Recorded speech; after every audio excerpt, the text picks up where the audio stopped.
যুক্তরাষ্ট্র, মিশর, কাতার ও তুরস্কের মধ্যস্থতায় গাজায় দখলদার ইসরায়েল ও শাসক দল হামাসের মধ্যে ভঙ্গুর যুদ্ধবিরতি চলমান।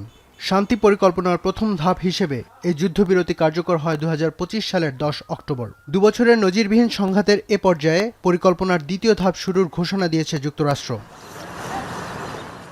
মার্কিন প্রেসিডেন্টের বিশেষ দূত স্টিভ উইটকফ সামাজিক মাধ্যম এক্সের এক পোস্টে বলেন, প্রেসিডেন্ট ট্রাম্পের পক্ষ থেকে গাজার সংঘাত অবসানের জন্য ২০ দফা পরিকল্পনার দ্বিতীয় ধাপের সূচনা হয়েছে। পোস্টে তিনি আরও বলেন, দ্বিতীয় ধাপে গাজায় একটি অন্তর্বর্তীকালীন প্রযুক্তি নির্ভর ফিলিস্তিনি প্রশাসন গঠনের কথা বলা হয়েছে। যদিও দ্বিতীয় ধাপ বাস্তবায়নের দুটি গুরুত্বপূর্ণ ইস্যু নিয়ে জটিলতা দেখা দিতে পারে। প্রথমত, স্বাধীন ফিলিস্তিনি রাষ্ট্র প্রতিষ্ঠা ছাড়া নিরস্ত্রীকরণের প্রস্তাব আগেও খারিজ করেছে হামাস।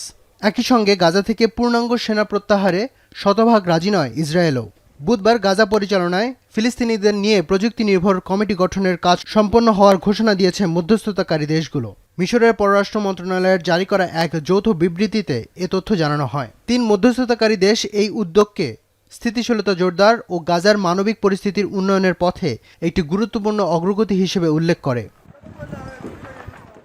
হামাস এক বিবৃতিতে জানিয়েছে, তাদের একটি প্রতিনিধি দল মিশরীয় কর্মকর্তাদের সাথে যুদ্ধবিরতি চুক্তির পূর্ণ বাস্তবায়ন, দ্বিতীয় ধাপে দ্রুত অগ্রসর হওয়া, যার মধ্যে গাজা পরিচালনার জন্য একটি স্বাধীন প্রশাসন কমিটি গঠন এবং গাজা থেকে ইসরায়েলি বাহিনী সম্পূর্ণ প্রত্যাহারের বিষয়ে আলোচনা করবে।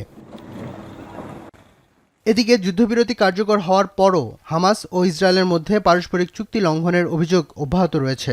গাজার স্বাস্থ্য কর্তৃপক্ষ বুধবার জানিয়েছে, যুদ্ধবিরতি কার্যকর হওয়ার পরও ইসরায়েলি আগ্রাসনে প্রাণ গেছে ৪৫০ ফিলিস্তিনির।